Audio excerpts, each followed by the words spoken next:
Hi,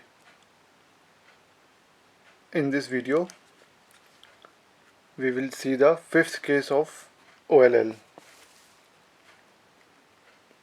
and the fifth case of OLL is when you have two headlights in front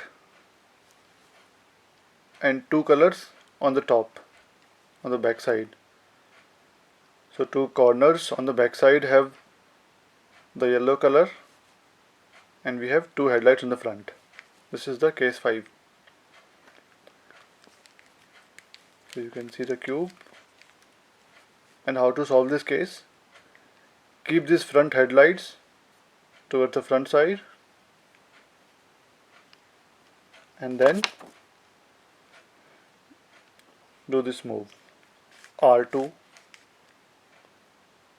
D, R prime, U2, R, D prime, R prime, U2 and R prime. See, after doing this step,